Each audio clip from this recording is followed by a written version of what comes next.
Good morning, everyone. I did get a break where the trial is going to be heard on Tuesday. We finished another day yesterday, so we get Thursday and Friday off, and we pick up on Tuesday. So it's going very well, I think, and we'll report to you the details probably more when we're over with that. Again, this is part of our series of famous quotes on Paul. This is one of the more exciting ones I think you'll find. Number 4, Soren Kierkegaard. Many of you know him as a philosopher, but he was actually a Lutheran student and well read in Christianity, and he has some very interesting opinions. All right, here we are, everyone. This is readings from Soren Kierkegaard. He was a writer in the Netherlands in the mid-1800s, so he wrote in a different language than English, but he became so famous that most of his works were translated into English, and he's writing on the Apostle Paul. And the first thing we're going to quote to you is from his Papers and Journals, published in 1996 in English, and so this was probably not accessible prior to that time. Protestantism is Paulinism in mitigation of true Christianity. Do you hear what he's saying? Modern Protestantism is Paulinism in mitigation of true Christianity. He's a Lutheran-trained theologian, and he is seeking reform. So this is his words from his journal. It's called Kierkegaard's Papers and Journals, 1996, at page 629. If you clicked this link on our page, we'll give that to you in the description. You can go to the book and you can read it yourself. You get a preview. They limit you, I think, probably to 45 pages. So if you only look at the pages we're giving you, you'll just see the proof of where this was originally written. So here he goes. Protestantism is altogether untenable. It is a revolution brought on by proclaiming the Apostle Paul at the expense of the Master Christ. I'm going to pause there. Please look at 629, page 629. This is the most profound and most direct statement on the point. Continuing, if there is to be any question of retaining Protestantism, we confess that this teaching is a mitigation of Christianity, which we humans have allowed ourselves, appealing to God to put up with it. And instead, Protestantism is blazoned forth as an advance in Christianity. No, it is perhaps the most profound concession to the numerical, this numerality that wants to be Christian but wants rid of ideality or to have it downgraded and insists upon being such and such a number. So he's saying it's all become about, hey, how many people did you save today? Oh, they put up their hands. They said they believe in the death, burial, and resurrection of Jesus. Another saved person, and so on and so forth. So it's all about this, getting a confession of a belief all by itself with no risks involved. Just simply you are accepting promises of eternal life in return for making that expressed statement of belief. Let's continuing. He continues in another work. It's printed as Attack Upon Christendom. It's edited by Walter Lowry, Princeton University Press, 1968 at 283. So here's what he says.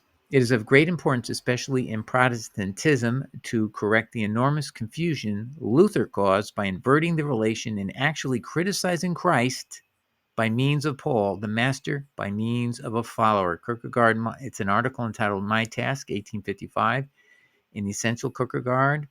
And as I said, you can also find this in the book Kierkegaard's Attack Upon Christendom at 283. And if you do that, you'll find that if you use our link, you will find that you can at least, if you do a word search on these exact words, you will finally get it, because it will not be initially inside the initial viewable range of books. So they do allow you to do word search and you can get the exact quote. All right. Next, in Kierkegaard's Journals, 3:2921, this is quoting David McCracken, The Scandal of the Gospels, Jesus, Story and Offense, 1994, and we have that book over here linked, and you can look at there. Here's the quote he found. As early as the Apostle Paul, the scaling down process begins, and it seems as if the natural man gets off a little easier in becoming a Christian. Nowadays, whole countries and kingdoms are called Christian, and millions of natural men are disguised as Christians. Next is from an article Kierkegaard wrote, What Do I Want? 1855, again in the Essential Kierkegaard. We've referred to above, page 433. And by the way, here it is. I have a copy of the book, and this is the quote we're going to give you, and I'm just going to, it's typed up here. Only the God-man, Jesus, so he believes he's God indwelling man, I believe, would be able to endure the propagation of the doctrine by proclaiming it, even if he did not gain one single follower. The apostle, meaning Paul, still has some selfish urge for the alleviation, acquiring adherents, become many, something the God-man does not have to do. He does not selfishly crave adherence and therefore has only the market price of eternity, not the market price of the world, which is cheap. That's a paraphrase of what he says thereafter. So he's the one who first created the concept of cheap grace by using these adjectives. But it was Dietrich Bonhoeffer, who is an avid lover of Kierkegaard, if you didn't notice it, in his course of discipleship. He begins the whole book reading you a story from Kierkegaard and his works. So he's completely in accord with Kierkegaard. But the only thing is he doesn't go outside and then tell you the problem is from Paul. But that's what Kierkegaard was saying. Next, this is my headings. Paul made Christianity the religion of Paul and not of Christ. This is from Kirk Journals as well. In the teaching of Christ, religion is completely present tense. Jesus is the prototype, and our task is to imitate him, become a disciple. But then through Paul came a basic alteration. Paul draws attention away from imitating Christ and fixes attention on the death of Christ, the atoner. What Martin Luther in his Reformation failed to realize is that even before Catholicism, Christianity had become degenerate at the hands of Paul. Paul made Christianity the religion of Paul, not of Christ. Paul threw the Christianity of Christ away, completely turning it upside down, making it just the opposite of the original proclamation of Christ. Nothing could be more true than this statement. That's why I say the Christ of Paul was not the Christ of Jesus. Just as Jesus said, when I ascend, I'm not coming back unless every eye sees me. So who could that possibly been on the road that Paul sees and the men with him hear the voice and see the light? Who could that possibly be? And it ends up being an opposite message of the message of Jesus Christ. I'm just throwing that out. Next heading. Luther cheated Christianity of its true New Testament principles. Here's what he quotes, and this is in Kierkegaard's Attack, Lowry, Supra, page 32. And again, if you go to our online link, which we'll provide in the description, you can just look at the pages yourself with your own eyes. Oh, Luther, Kierkegaard writes, the Christianity of the New Testament simply does not exist. Here there is nothing to reform. What has to be done is to throw a light upon a criminal offense against Christianity, prolonged through centuries, perpetuated by millions, more or less guiltily, whereby they have cunningly, under the guise of perfecting Christianity, sought little by little to cheat God out of Christianity and have succeeded in making Christianity exactly the opposite of what it is in the New Testament. He means the New Testament of Jesus. Next is page 34. Protestantism, Christianly considered, is quite simply an untruth, a piece of dishonesty which falsifies the teaching, the worldview, the life view of Christianity. Wow. And he's a Protestant, by the way. He's not a Catholic. He's just saying it the way he found out. Here, I'm growing up in this environment. I'm studying, and it doesn't match what Jesus teaches. What have we done? He's in shock as he goes through his Lutheran studies, education. Next heading. Cover up by artifice that this mitigation of Christianity, known as Paulinism, abandoned Christ. Listen to this. This is, again, What Do I Want, 1855, the Essential Kierkegaard, page 429. Again, if you go to the link, you read it in the actual original work. I want to have the mitigation that is current Christianity here in this country set alongside the New Testament in order to see how these two relate to each other. If I or anyone else can show it can be maintained face to face with the Christianity of the New Testament, then I will accept it with the greatest joy. But one thing I do not want at any price, I do not want to create by suppression or artifice the appearance that the current Christianity in this country and the Christianity of the New Testament resemble each other. The extreme mitigation of Christianity of the New Testament cannot possibly hold good when every artifice has been used to cover up the difference between the Christianity of the New Testament and this mitigation. I'm going to comment here. What do you think he's saying? He's saying you're all being lied to by your pastor, your reverends, you're all these people because it's in their self-interest due to money, which he's taking none. He never became a professional theologian where he could get paid. That's how come he can be brave. But all the rest of them became cowards because they're in the middle of this environment. And rather than being objective and look at it from a 40,000 foot view, look down on what they're doing, compare Jesus to Paul, they don't do that. And that's what he can do, because why? He's free of the money interest. He's free of that financial gain, free of the obligation to use his education that he spent to gain this Lutheran education. And then he realized it's basically all a cover up. It's all to give you doctrines to hide the fact that we're not following Jesus and we're following Paul. Let's continue. Number 5. I hold up Christ as paramount to beat down the sophistic found in Paul's teachings that consumes Christianity. This is a paraphrase of his main point here. We're going to read this in a book. This is what I first read, which gained my attention. This book, Kierkegaard's Attack Upon Christendom, and I thought, well, this could be anti-Christian. No, he was saying the attack on Christendom as it's been created, the artifice, the fraud that we've been pushed on us through even the Protestant Reformation. You would have thought that would cure all the mistakes and errors and problems of the Catholicism, but he's saying it's become even worse in the sense of we've now become completely captured by Paul. Now let's listen to what he says. Inasmuch as I have made a critical comment upon the apostle, meaning Paul, the following is to be noted. I'm entirely within my rights, for the apostle Paul is only a man.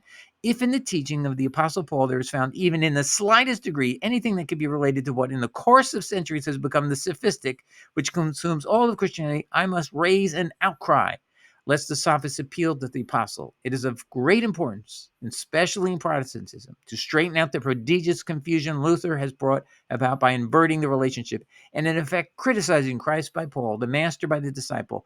What I have done is to hold up Christ's preaching alongside the preaching of the apostle. And end of quote. And that means I'm going to show you the contradictions, and then you'll know we need to change course and follow Christ. Number 6, challenge is to restore true Christianity. If anything is to be done, one must try to introduce Christianity into Christendom. Please, I'm going to pause there. What irony. And what did you see in Dietrich Bonhoeffer's Course of Discipleship? That's the same identical thing. What does he say in Course of Discipleship? Nobody wants to read it carefully in the first few 10 to 15 pages. He says, we have a Christianity without Christ. We've come to believe we just have to have a cheap grace. That's his expression. That's where this comes from. Dietrich Bonhoeffer is a Kierkegaard follower. And but he did not directly attack Paul because it's just politically incorrect. And he's a pastor, he's a reverend. He can't speak, he can't say what he really wants to say is, I believe what Mr. Kierkegaard said is right. But he used the word cheap grace, and he said, we have a Christianity without Christ. So Dietrich Bonhoeffer is saying exactly what Kierkegaard says, but Kierkegaard being unrestrained by financial ties and by being an official pastor or whatever, as Dietrich Bonhoeffer, he's telling us straight out what's the truth. Next paragraph. In Protestantism, especially in Denmark, Christianity marches to a different melody, to the tune of Merrily We Roll Along, Roll Along, Roll Along. Christianity is enjoyment of life, tranquilized as neither Jew nor the pagan was by the assurance that the thing about eternity is settled precisely in order that we might find pleasure in enjoying this life as well as any pagan or Jew. I mean, that point is self-evident. What he's saying is we're just trying to make people happy. They're happy and they can just, the issue of eternity is settled. You're eternally secure. It's all over. Paul's giving you the ticket to heaven. You're done. That's what he's saying. And did Christ teach that? Absolutely the opposite. It's a hard road. It's a difficult road, and you have to endure to the end. That's what Jesus teaches. But nobody wants that. That's not a message we want. We want this easy, cheap believism. Let's continue. Protestant ministers teach that eternal blessedness can be brought for a song, meaning for cheap. This is where cheap grace is another example of where it's being underlined by Kierkegaard, which again, Dietrich Bonhoeffer actually uses the terms together, cheap grace. Protestant ministers teach that eternal blessedness can be bought for a song, a brilliant transaction. In comparison to what Jesus taught, one can readily see the minister's price as cheap, a regular selling out price. Attack Upon Christendom at page 51. He means these pastors have sold out the Lord Jesus Christ, have bargained him off for money, have exchanged Christ for cash. That's what he's telling you. And it's cheap grace because they're selling at this lowest cost possible the message of Jesus Christ, so you'll accept it even though it won't get you to heaven, and they don't care because they're making money. And they won't even let their conscience can doubt for a moment that Paul's superior to Jesus, because they know Jesus doesn't say the same thing as Paul. They know it all. They all know it. And Luther, by the way, said so. Luther said Jesus was behind Paul in understanding that the law was done away with.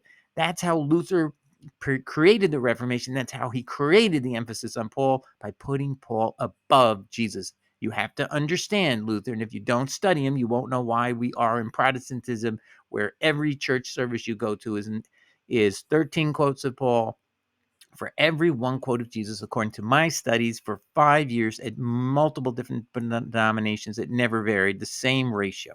Continuing, 7. What is called Christianity is a Christianity without Christ. This is the same thing from Bonhoeffer, by the way. Quote, whoever thou art, whatever in other respect the life may be, my friend, by ceasing to take part, if ordinarily thou doest, in the public worship of God, as it now is, with the claim that it is the Christianity of the New Testament, thou hast constantly one guilt the less, and that a great one, that thou dost not take part in treating God as a fool by calling that the Christianity of the New Testament, which is not the Christianity of the New Testament. Wow.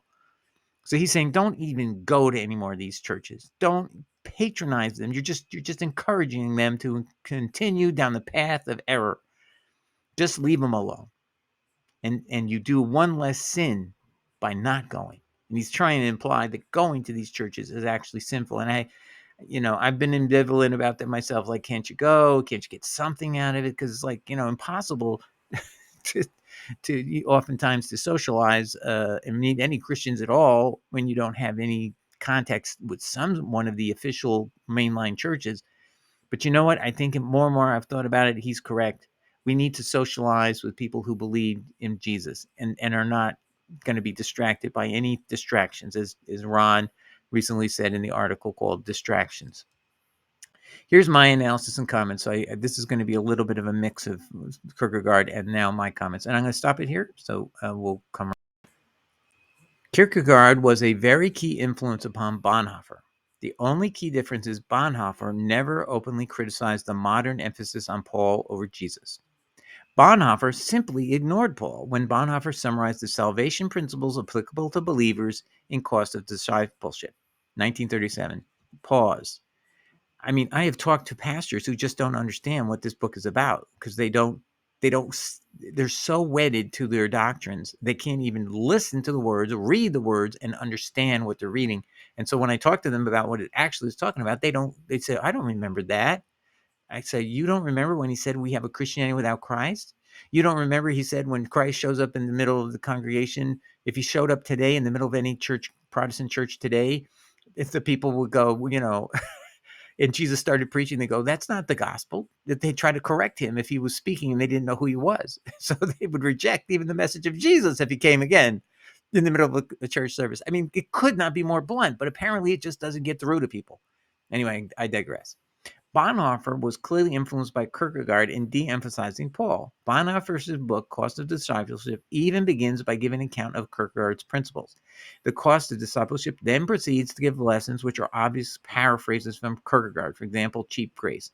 The key difference was that Bonhoeffer toned down any direct criticism of Paul. Kierkegaard himself was also very circumspect, and you have to dig hard to pull all these criticisms of Paul together. However, the benefit of doing so helps elucidate Kierkegaard's true meaning. For example, note how in the quote under number 1 above that Kierkegaard equates Paulinism, that is predominant Protestantism, with a quote mitigation of Christianity. Then see how Kierkegaard describes in number 4 above this same mitigation, without identifying Paulinism, as covered up by artifice, so we do not see the difference between New Testament Christianity and this mitigation of Christianity. So when you put 2 and 2 together, no more scathing analysis of Paulinism can be found by a true theologian than in the writings of Kierkegaard, albeit couched sometimes so obscurely that many miss his true points. Rarely is this aspect of Kierkegaard mentioned. In fact, a completely opposite spin now exists because Kierkegaard's works, get this, ladies and gentlemen, fell into the hands of Paulinists. Thus, in one edition of his journals, there is a constant footnoting by the editor to confirmation found in the writings of Paul, even though Kierkegaard's habit was almost always to quote or cite Jesus. For example, see any mention of Paul in the journals, volume 2, in this edition, and it is almost exclusively in the editor's footnotes. See this link. And so, yeah, I give you a link on that. However, some specialists concede that Kierkegaard turned against Paul's validity. This is in a book edited Peter Rode. So these are words of Peter Rode commenting on Kierkegaard. And this book is called The Diary of Soren Kierkegaard at page 239, buried in a little footnote 213, and you can click that link and you'll see it. He says S.K. Soren Kierkegaard's ever stricter demands also led him to turn against the Apostle Paul. That is brave, my friends, brave to even admit it, because you're going to see. In truth, Kierkegaard was very cognizant that his views on Paul would cause sweeping rejection and further isolation of what he had to say. At one point, he says, I stand alone. Kierkegaard's strategy to avoid further isolation was to deny he was a Christian. But Kierkegaard was, what he meant is, I'm not a Christian in the stamp of these other people. But Kierkegaard was clearly a follower of Jesus and a believer. Most recognize him as a Christian theologian of merit. What Kierkegaard meant was he was not a Paulinist. When Paulinism had come to redefine what it meant to be a Christian, this can only be realized when you take the quotes as we did above and place them together. When you look carefully for the basis of his critique of Protestantism, it was the excessive elevation of Paul and consequent marginalization of Jesus Christ. Kierkegaard was thus the forerunner of the movement we see today, the restoration of Christianity to the one who is the sole true teacher and pastor, Jesus Christ, taking all such de facto interference from Paul out of the way. Now we're just going to take a break and we'll be right back and we'll continue. All right, and we provide secondary sources on Kierkegaard and the Apostle Paul. In Fear and Trembling on the Apostle Paul, quote, Kierkegaard emphatically and repeatedly said that he, Paul, was without authority. So this is in SorenKierkegaard.org. So this is a group maintaining the philosopher's writings, this theologian's writings, and it's a commentary book on Adler. See also Kierkegaard in Wikipedia. I think that's where I got that link. Kierkegaard's attack on cheap grace Pauline doctrine. Now, this is fascinating. In False Christianity, Kierkegaard writes, so this is all from the book, or article, I should say, False Christianity. So this is going to take a little bit to provide you, and then I think that's going to be it. So if you have patience, you will be rewarded, because this is pretty stunning analysis. So if you want to see False Christianity, just click that and you'll see it.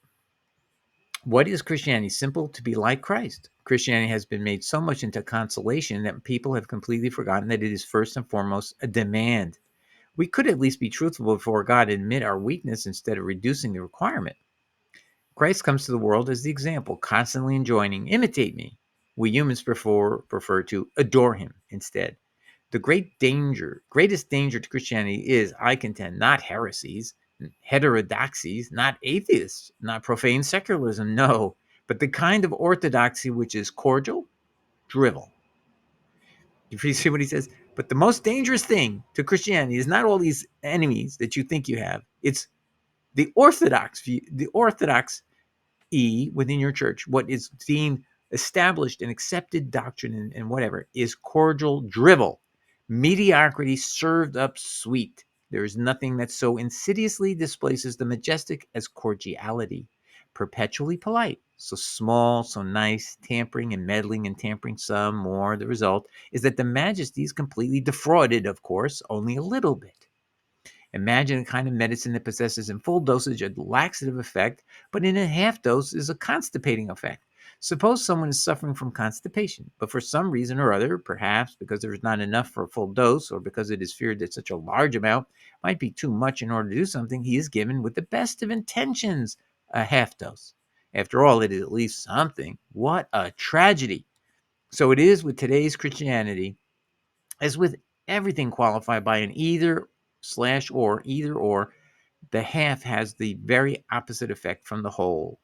But we Christians go right on practicing this well-intentioned, half-hearted act from generation to generation. We produce Christians by the millions, are proud of it, yet have no inkling that we are doing just exactly the opposite of what we intend to do. It takes a physician to understand that a half dose can have the opposite effect to that of a full dose. Common sense, cool-minded mediocrity never catches on. It undeviatingly continues to say of the half dosage, quote, after all, it is something. Even if it doesn't work very well, it is still something. but that it should have an opposite effect, no mediocrity. Wait, but that it should have an opposite effect, no, mediocrity does not grasp that, honestly. New Testament Christianity simply does not exist. That's very profound, ladies and gentlemen. As I've said before, the Christianity of Christ, the Christianity of the Ebion, died at some point in time and was enveloped by Paulinism and crushed it out. And we have been living, in essence, everybody said the Catholic Church was the Antichrist. Oh, yeah, they were. But the spawn of the Antichrist did not bring us more. It brought us less of Christ, less of Jesus than even the Catholics had. And at least they would tell you some moral doctrines. Now we have no moral doctrines. We're all saved by faith and we can do basically anything we want. We're going to be eternally secure. We're even in a more profound situation of abandoning Christ than even the Catholics were. But the Catholics have a lot of other garbage that weighs them down. So that's just not, it's not even a fair comparison in the sense of, Protestantism did get a lot of bad garbage out of the system, but it then brought it even further down into the depths, basically, of what? Let's let him continue. What he's saying, New Testament Christianity simply does not exist. If the human race would rise in rebellion against God and cast Christianity away from it, it would not be nearly so dangerous as this clever way of making Christians of everybody and giving this activity the appearance of zeal for the truth.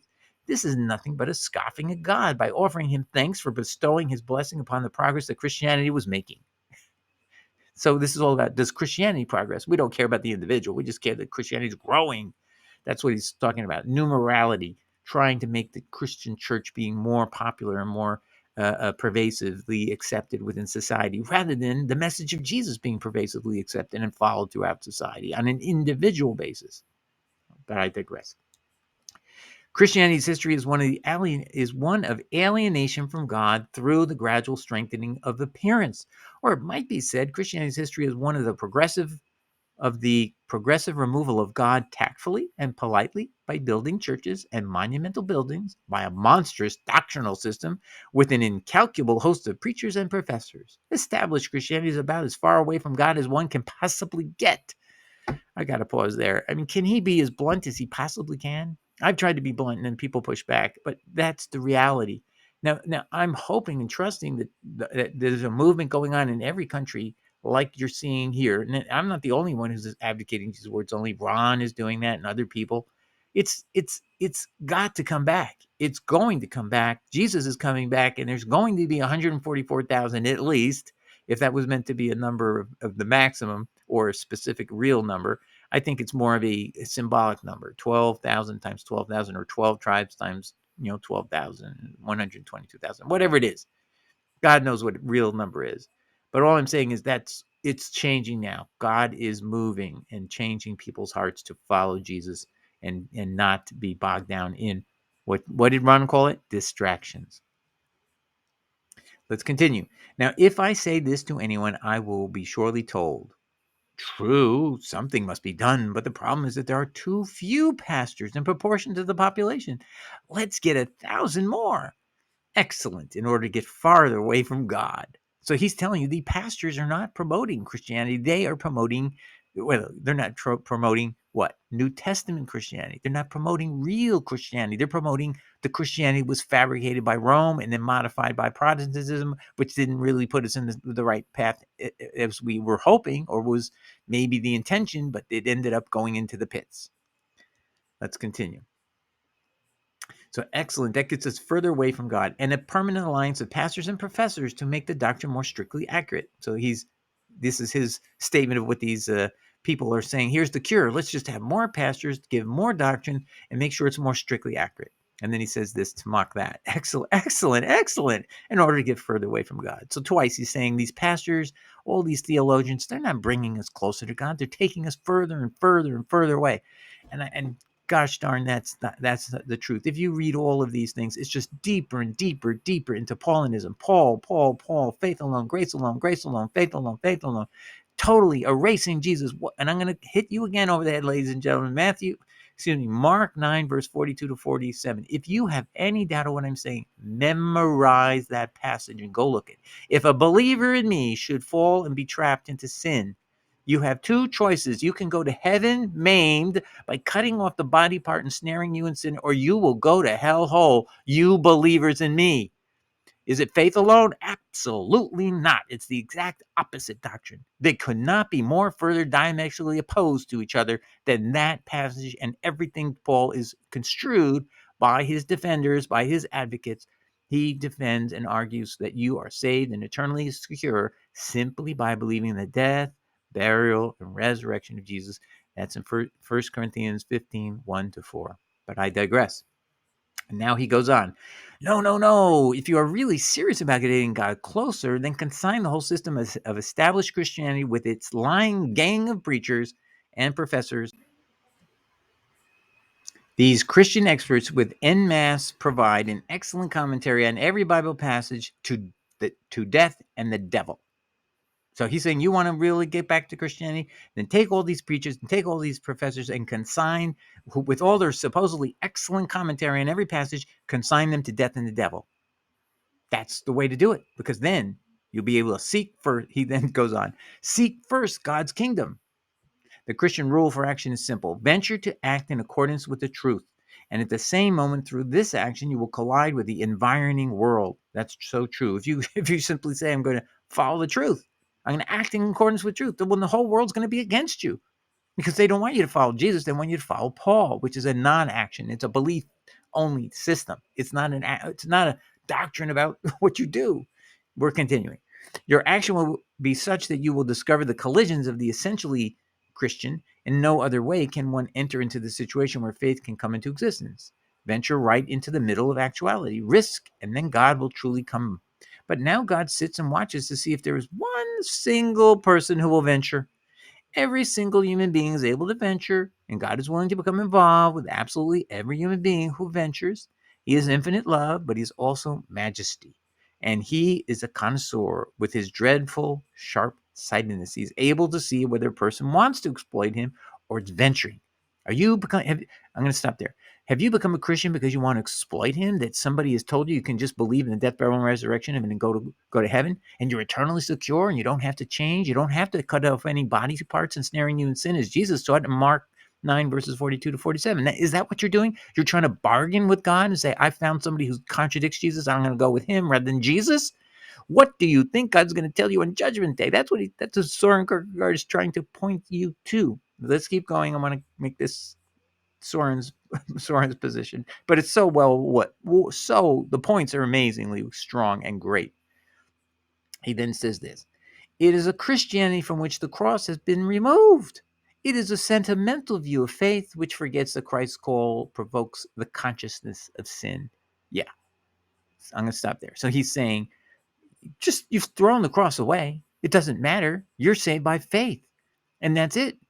So rather than you having any consciousness of sin and desiring Christ's atonement to apply to you, you don't think you have to keep asking for it when you keep sinning. But what did Jesus say? If you know someone has something against you, before you bring your atonement offering, before you plead my blood, is what he is also saying in hindsight. This is in Matthew chapter 5, verses 21-27. Take a look. Jesus says you can't use the atonement unless you've done something. Did you know that? He said, if you know someone has something against you, you have to go and reconcile with that person, go repent to that person, and then after you've been reconciled, then come back to the altar, take your Daron, this gift that you're supposed to bring in atonement. Now it's the blood of Christ. Then you can bring the blood of Christ. But you can't plead the blood of Christ unless you've gone back and reconciled first. Oh, that's the Old Testament. Jesus has got the wrong idea. Paul's got the better idea, Doug. No, that's what Soren Kierkegaard is telling you. No, no, no, no. Let's continue. Quote, Kierkegaard: let us look more carefully at what Christ actually says with regard to children. Let the little children come, and do not forbid them to come to me, for such belongs the kingdom of heaven. Matthew 19, verse 14. The whole chapter speaks of the difficulty of entering the kingdom of heaven, and the expressions are as strong as possible. Quote, there are eunuchs who have castrated themselves for the sake of the kingdom of heaven. Whoa. Quote, it is easier for a camel to go through the eye of a needle than for a rich man to enter the kingdom of God. End of quote. It is no wonder that the disciples became so terrified that they exclaimed, who then can be saved? Well, right now, Jesus could have said, hey, it's super, super easy. This is me talking. It's super easy. Just believe in the death, burial, and resurrection. 1 Corinthians 15:1-4. Just read Romans chapter 3, verses 4-5. Read Romans chapter 4, verses 3-4. You just have to have faith, and just some facts about Jesus, and you're going to heaven. My goodness. Anyway, back to Kierkegaard. After Christ answers the disciples, he goes on to speak of the reward awaiting those who have left houses and brothers or sisters or father or mother or wife or children or lands for the sake of his name. All of these teachings are salty expressions depicting the collisions in which a Christian can and will be tested. Consequently, Christ makes entering into God's kingdom as difficult as possible. But if entering this kingdom is supposed to be about the loveliness and innocence of being a little child, a proper little angel, then what could this possibly mean in the presence of the apostles who were called to pick up the cross and follow him? A childish view of Christianity is ludicrous. If the assertion about being a child must be understood literally, then it is nonsense to preach the cross of Christ to adults. Yet this is the way Christianity is defended by orthodox fencers. Childlike Christianity, which in the little child is lovable, in an adult is childish. Faith such as that confuses everything. If a little child, literally understood, is to provide the definition of what Christianity is, then there is no terror. It ceases to be an offense, as the Apostle Paul says, to the Jews and foolishness to Greeks. He's adopting some of this little Paul's sarcasm. One best becomes a Christian without Christianity. Pause. This is the source, I believe, of Bonhoeffer calling Christianity what we have today is a Christianity without Christ. So what is the best way to get to Christ is get rid of Christianity, then we'll have Christ. It's because we're Christianity without Christ. The step forward is to get rid of Christianity as we now know it and start over, back to the basics, back to the Gospels, back to what Jesus taught, and only stay within that boundary marker. Next quote. It is a very simple matter. Pick up the New Testament, read it. Can you deny? Do you dare deny that what you read there about forsaking everything, about giving up the world, being mocked and spit upon as your Lord and Master was? But can you deny? Do you dare deny that this is very easy to understand? That this is very easy to understand? Indescribably easy, that you do not need a commentary or a single other person in order to understand it? But you say, before I do this, however, before I risk such a decisive step, I must first consult with others. End of quote. Insolent, disobedient one, you are cheeky, you cheat. All you are looking for is a way out, an excuse. To leave out the strenuous passages in the New Testament is now the method. We hush them up, and then we arrange things on easier and cheaper terms. I think it is better to take them along, to acknowledge that these demands are found in the New Testament, and then make confession of our own weakness. Of every word Christ spoke pointing toward the cost and suffering of being a Christian, we say this. This does not apply to us. This was spoken expressly to the disciples. We make good, however, on every word of consolation, of every promise. Whether Christ spoke to the apostles or not makes no difference. All right, so that's the end of his readings, but I just now want to show you how strong and controlling the Paulinists became in reinterpreting Kierkegaard and telling people what to think he's thinking. Okay, so these passages I've quoted you are scattered around, so I have to collect them so you can see them. But the scholars know you might eventually trip over them and go, "Oh, what's this about? What's this about? What's this about?" And so they don't want you to see it. So listen to what happens. One has to Kierkegaard's position overlooked by scholars. So I'm being nice. They're overlooking it. They missed it. One has to think Kierkegaard would laugh if he could read what some scholars have said about his reverence and trust in the authority of Paul. These writers have downplayed in the extreme that Kierkegaard stood in opposition to all of Paul's main ideas on faith alone and his supposed authority as an apostle, placing these points in discrete yet unmistakable places in his writings. Here is an example of a scholar who twisted entirely around to represent the opposite of Kierkegaard's point about Paul. Listen to this. And we'll go give you the quote and citation and a link. You can go look at it. Kierkegaard is rather consistent in his treatment of Paul throughout his corpus, affirming his status as an apostle, emphasizing his call to action, rather than a more Lutheran focus on Paul's assurance of grace, and ascribing a sense of divine authority to both Paul's life and writings. Laurie, Unger, Brandt, Paul, Herald of Grace and Paradigm of Christian Living in Lee C. Barrett, Kierkegaard and the Bible, 2010 at 191. And all I said in this article is comment on that. A thorough examination of Kierkegaard's writings proves these highlighted statements are impossible. So again, I'm only going to give charity to this person who wrote this on the basis that Kierkegaard does scatter this around. But if you're a scholar, don't you have to read, I would say, before you make a statement like this, everything that Kierkegaard says, and you have to prove what you just said. Where does he ever say Paul has divine authority? He's very clearly not ever saying that. Okay, she is assuming something that she hasn't found, because he never says that. From the day one he begins writing, he has the same point of view about Paul. It's never changed. So but more importantly, even if it did change, which I never found it changed, you now have to prove it. You have to show proof of what she's saying. But you see, ladies and gentlemen, if you read that, this is an introduction. Look at what it says. Kierkegaard in the Bible is the name of this book. So you want to understand, what does Kierkegaard think about the Bible? Oh, he believes Paul's an apostle, and he believes Paul has the divine authority of God in his life and writings. Now, I just read you everything. Is that, now, I'm not saying she's lying deliberately, but I'm saying, is that not a falsehood? Now, it may be due to negligence as a scholar, not knowing of these other references, but is unequivocally false, right? Not her fault, maybe. I don't know.